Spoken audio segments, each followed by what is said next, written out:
Hey everyone, hope you're doing well. I am going to go through the first part of our discussion about the legislative branch or Congress with you, and then we'll stop midway through this presentation and pick it up the following day. So I'll be talking over the slides like I did in one of your earlier presentations.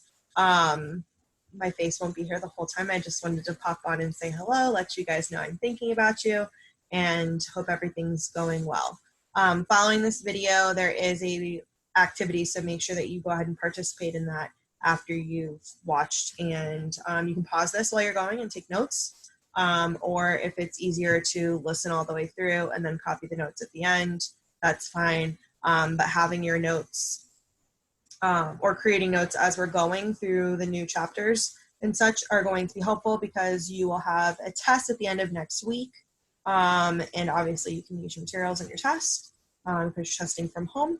So it'll be helpful to have those kind of things organized, and also to help you review and prepare so that you're not just winging it when it comes for test time. Okay? All right, so here we go. I'm going to get my face out of this box, and then we'll kind of go over this together.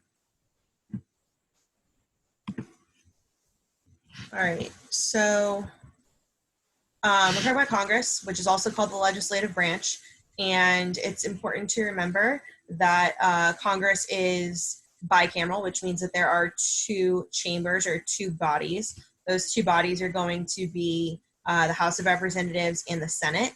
And our Congress gets its form from something called the Great Compromise. So this was reached in 1787, and it was basically a compromise between big and small states, trying to determine like who could have more power, and why it was fair, the structure that they would create in terms of distributing power, and they couldn't agree, which is why we get to the point where they had to compromise, because they couldn't come to a decision to have one or the other.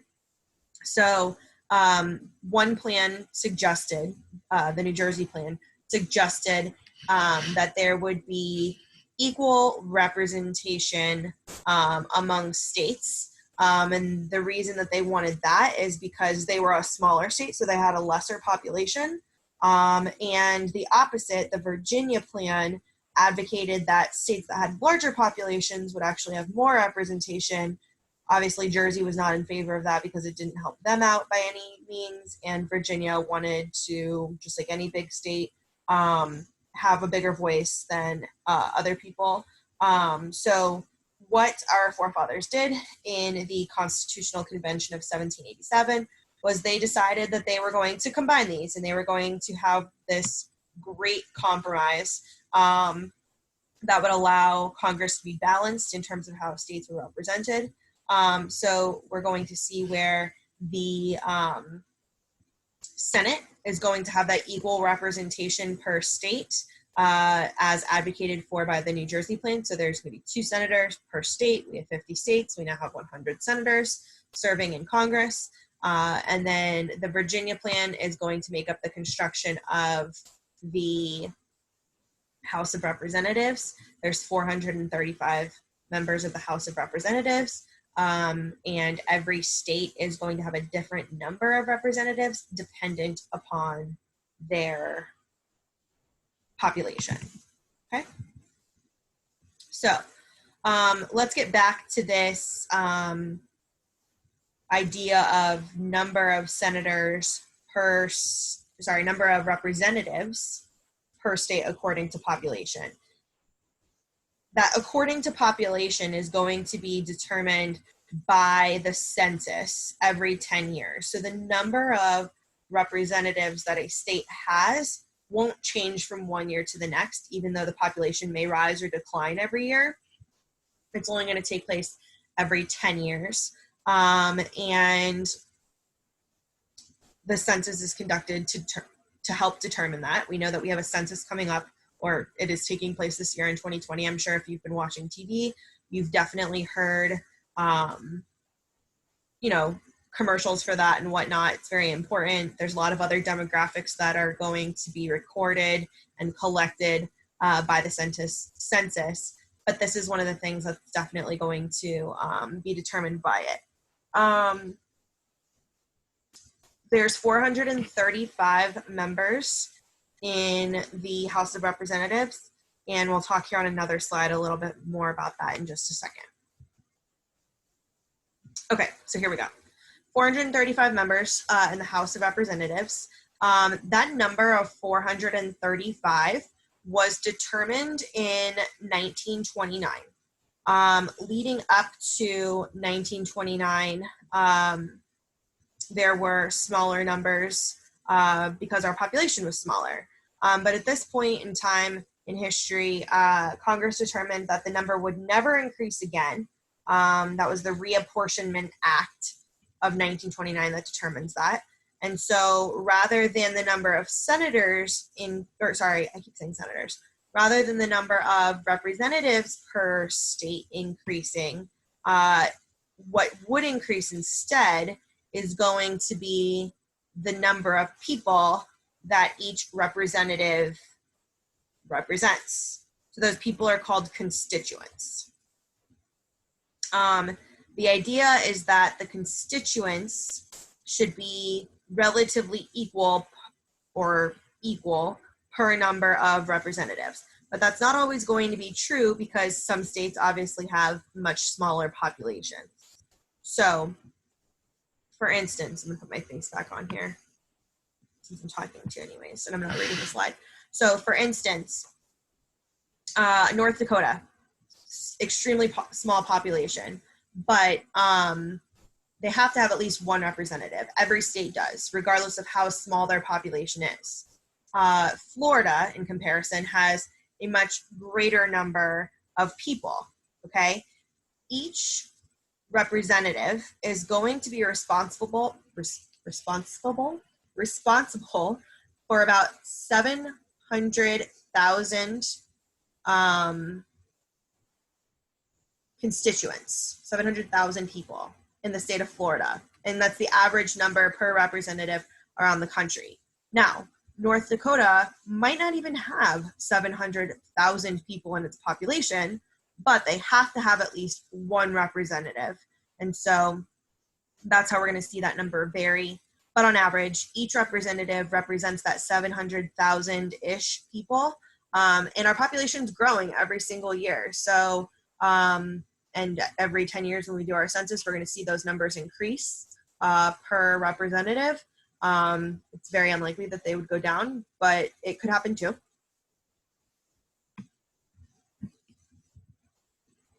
Okay, so in order to become a member of the House of Representatives, these are the requirements. There's 3 requirements, just like there were 3 requirements for the president. There's 3 requirements to become a representative. You must be a legal resident of the state from which you have been elected. Now, there are representatives who have served in one state earlier in their career and then moved and reestablished residency in another state and then ran as a representative for that state. It's less likely, but it is possible. You have to be a U.S. citizen for at least 7 years. Now, that does not mean that you have to be a natural-born citizen. You can be a naturalized citizen, but you have to have established your citizenship in the United States for at least 7 years before you're capable of running. And you have to be 25 years of age, which is relatively young. I mean, it's very young. It's younger than me. But the reason I'm saying it's relatively young is because most representatives, most senators, members of Congress, politicians in general, are not typically that young. We know that we have an older population, fulfilling those roles. So it is kind of interesting to see such a young age requirement, but such a higher age of participation. Okay, so comparing that to the Senate then, they must also be residents of the state to which they're elected. Same thing, the senator could have served, been a senator in one state and then reestablished residency in another state and served as a senator for a second state. It happens. They must be a U.S. citizen for at least 9 years. Again, they can also be naturalized citizens, but we do see an age increase, so that's the major difference here. They must be at least 30 years old in order to be a senator.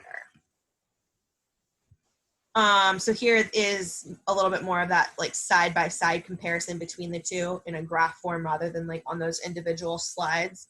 You're going to see where one of the biggest differences is that a member of the House is going to represent a district, so it's only that 700,000 people approximately that they're in charge of, whereas a member of the Senate is going to represent the entire state.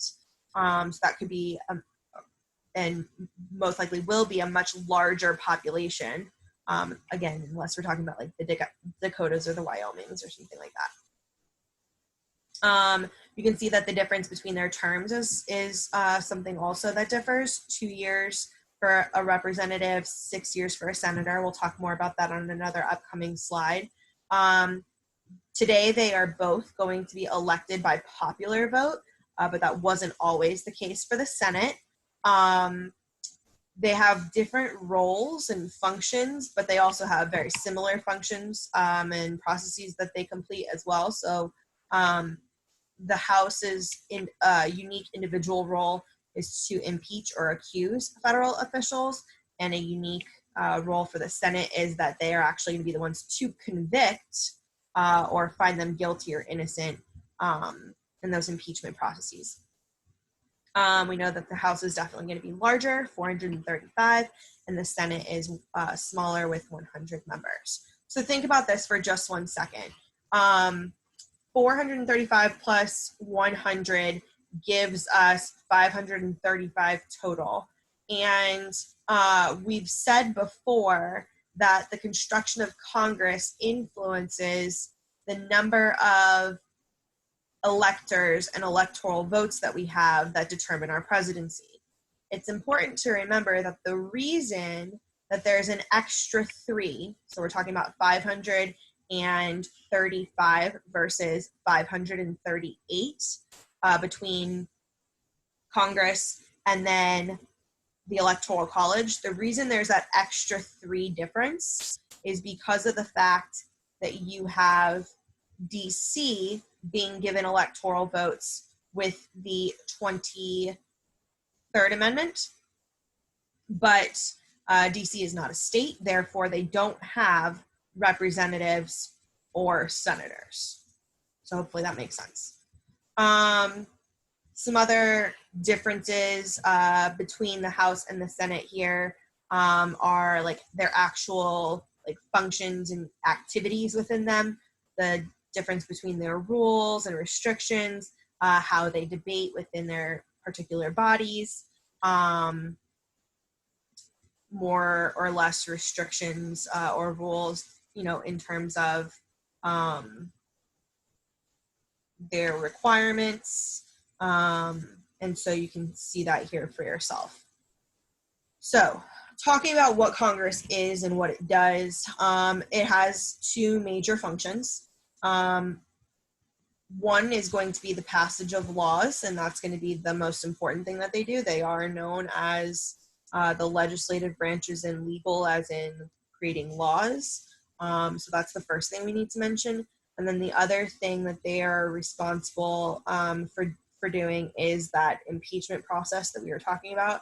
And obviously in this year, we've been a little more exposed to what that means and what that looks like than we have in our more recent history in America. So the impeachment process is another key thing that we will see Congress doing. Okay, so I think I'm going to have to shift this for just 1 second so that you can actually see this video. So bear with me.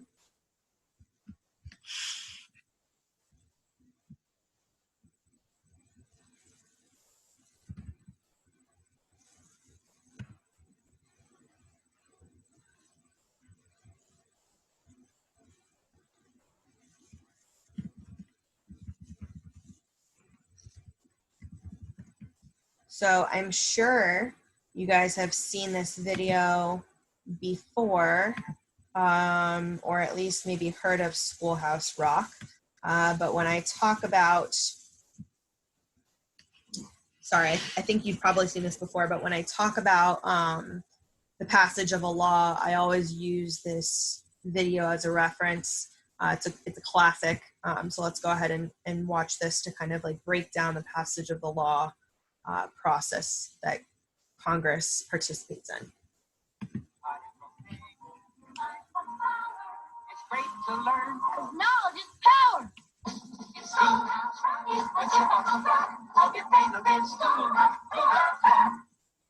I'm just a bill.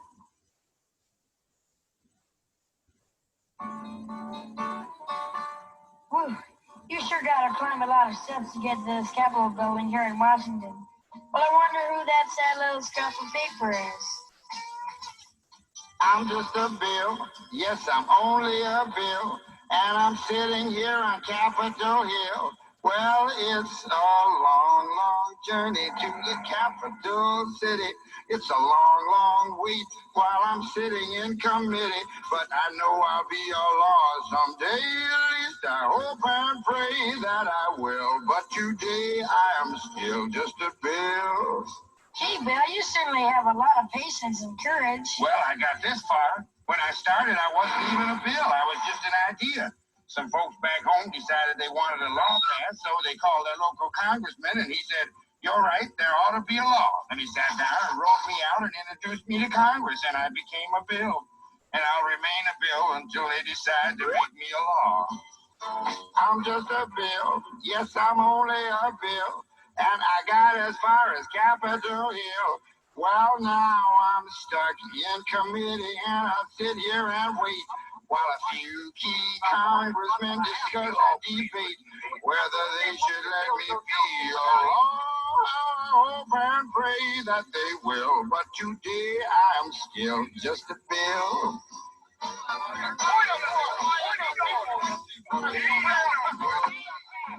Listen to those congressmen arguing. Is all that discussion and debate about you? Yeah, I'm one of the lucky ones. Most bills never even get this far.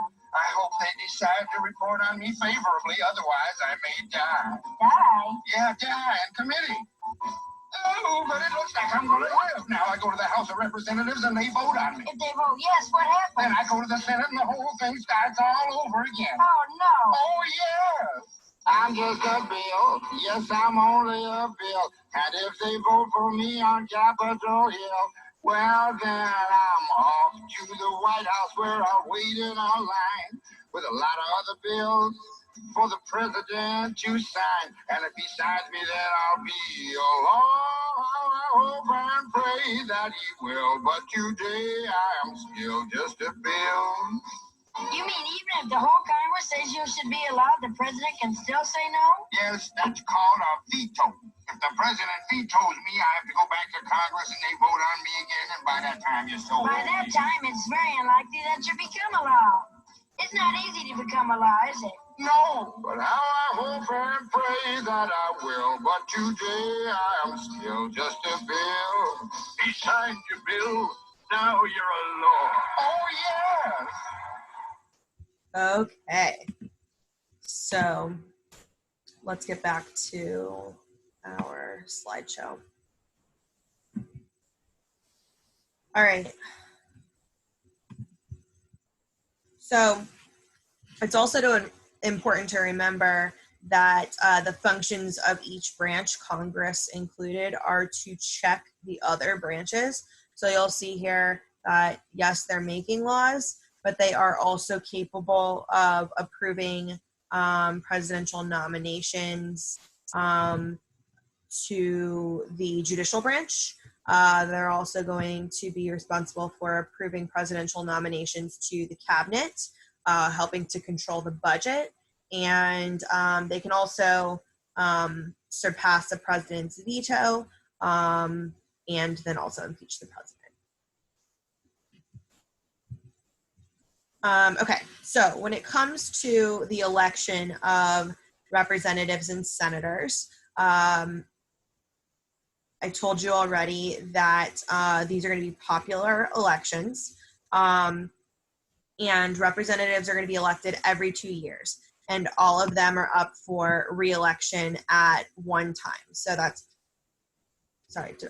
representatives are all up for re-election at one time. That's 435 people all running for re-election on the same schedule every 2 years, okay? Senators, however, are going to be a little bit different. They serve longer terms. They serve 6-year terms. So what's going to happen is they are going to have elections in cycles, which ensures that they have something called a continuous body. I'm going to pop on here to help explain this a little bit more. So continuous body means that there's always someone serving in the Senate. It's never going to be 100% vacant. And that's because they want to ensure that progress can consistently be made and that there's always someone serving within the legislative branch to ensure the continuation and the productivity of the legislative branch as a branch of the government. So the Senate is going to be broken down into 3 classes. So what you'll see happen is certain senators will be elected in one cycle, another third will be elected in the second cycle, and then the last third will be elected in the third cycle. So for instance, you'll have about 33 senators elected in the first cycle. So let's call that Class A or Cycle A, and that'll start in 2002. They serve 6 years, so they'll be up for re-election in 2008. There's going to be a second class of senators that are up for re-election or running for election in 2004.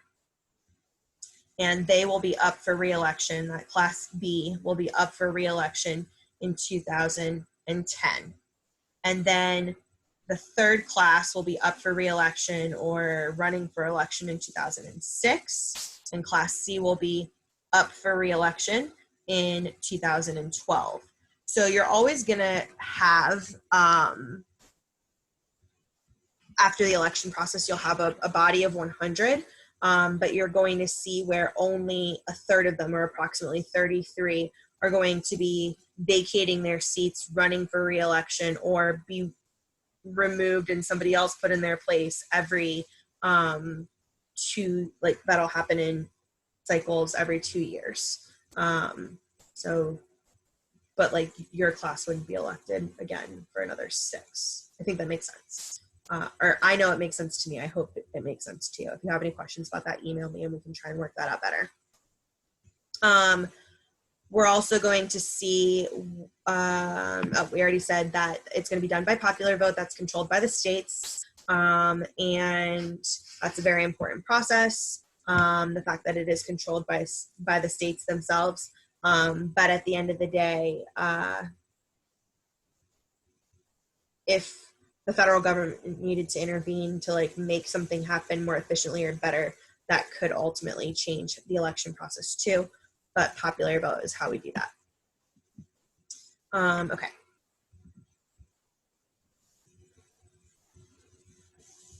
So Congress is going to be divided into 2 sessions, or 2 time frames in which the senators and representatives will serve. And that's broken down so that there are break times in their terms, so that they're not consistently working or in office all 365 days a year. It's important to note that there are no term limits for members of Congress, which is kind of a weird thing, because there are term limits for the presidency.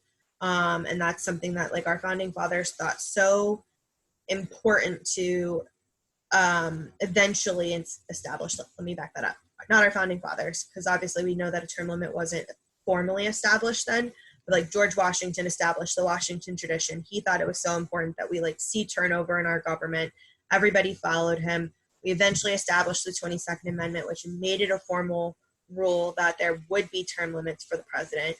But no one ever thought to establish a term limit for Congress, for the legislative branch. So it's kind of interesting because there's a lot more members of Congress than there are presidents. And generally speaking, more people equals more power.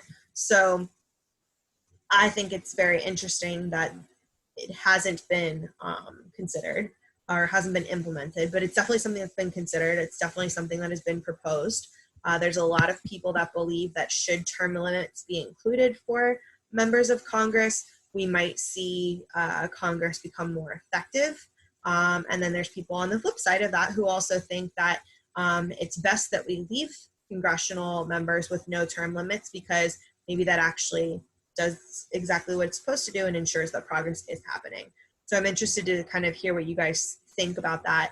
And that'll be one of the questions that you guys will complete as part of this homework assignment to go with this video. One thing that you need to know is this term incumbent here. I'm going to highlight that for you so you can see it. Incumbent means a person who has held the position before. Sorry. So when it comes to incumbent senators or incumbent representatives, they have already been elected to the position. They're running for re-election and running against someone who hasn't already held that spot.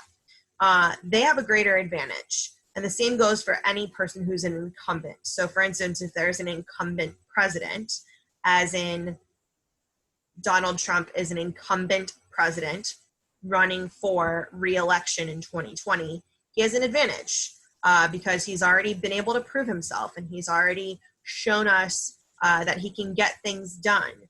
And so incumbent senators and representatives also have an advantage. They're able to prove their fundraising ability. They have professionalism on their side, that they've been able to have a proven track record of what they're capable of doing.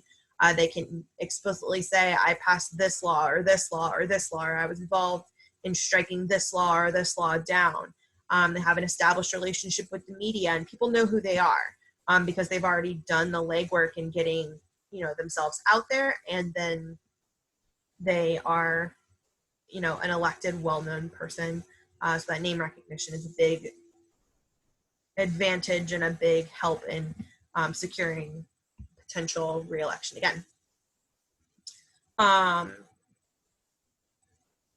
It's always interesting to see how much our politicians make. I think it's a fun little fact. So I don't know if this is in the last slide or not, but the president makes $400,000 annually. I think that was in your Kahoot.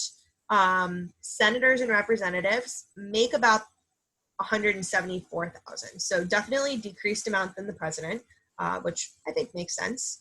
But there is no real difference between a senator and a representative in terms of how much they make. So that's important to know that between the two bodies, there isn't a financial difference. But where there is a financial difference is if you are a member of House or Senate leadership. So you'll see where if you are the Speaker of the House, you make $223,500.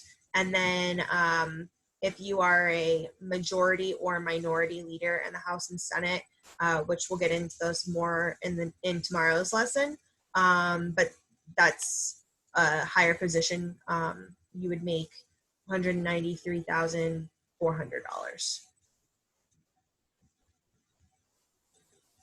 Okay, so we talked about congressional districts when we were talking about how members of the House of Representatives are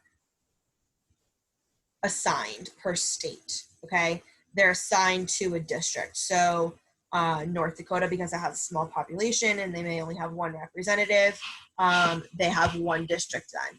Florida has, I believe it's 29 districts, meaning that our population is divided amongst those 29 representatives that we are allotted based on the census. So in this case, we're talking about the 2010 census that determined that. And they are going to basically divvy up the land in Florida. And it's not based on the land itself. It's based on the amount of people that live on that land. So the districts are going to be much smaller down here in like Broward and Dade County, the physical mileage that a district may include is going to be smaller because the population is more dense. There's a lot more people per square mile. Whereas if you compare that to, let's say, like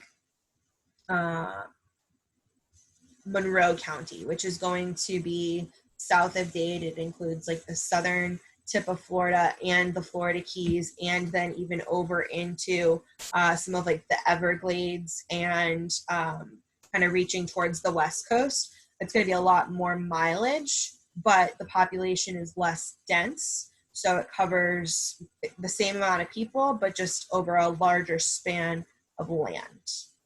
Okay. So those districts are going to be determined and drawn to accommodate the populations every 10 years based on the census. Okay. One problem that we have with these districts sometimes is something called malapportionment. Like we are apportioning the representatives wrong according to the populations.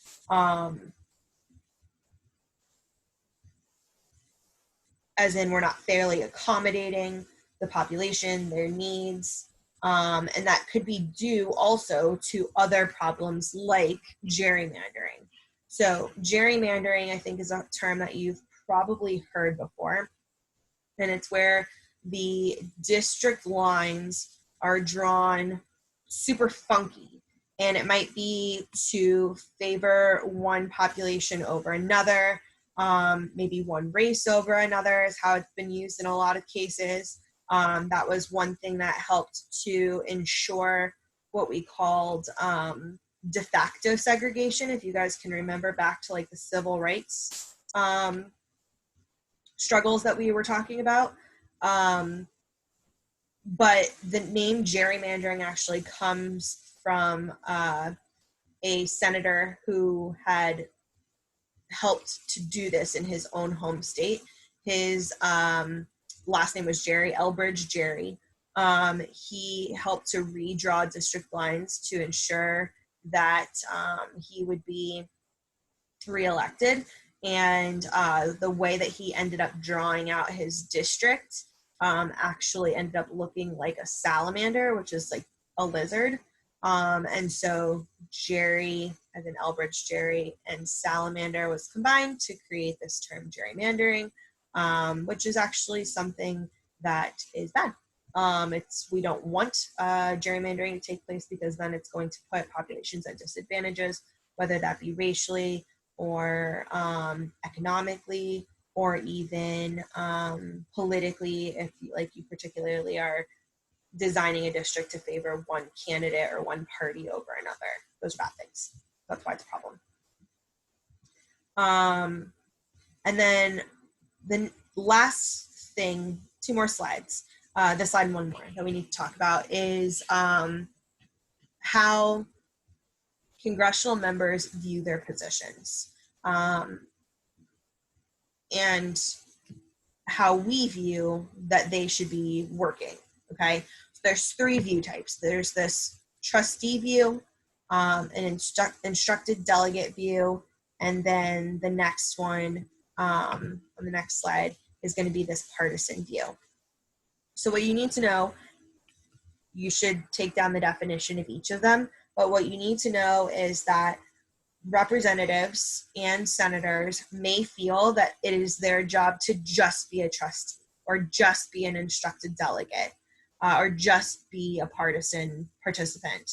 But others may feel that it is their job to be all of them or a combination of 2. And the people that they serve have their own ideas of what representatives and senators should be doing as well, whether they should be trustees or instructed delegates or partisan participants. So all 3 of these views are going to be represented and seen and used.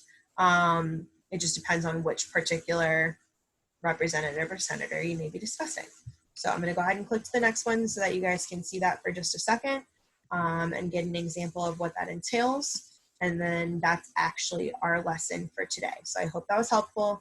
And remember that you have a couple questions to answer below. Okay. And I will talk to you all soon.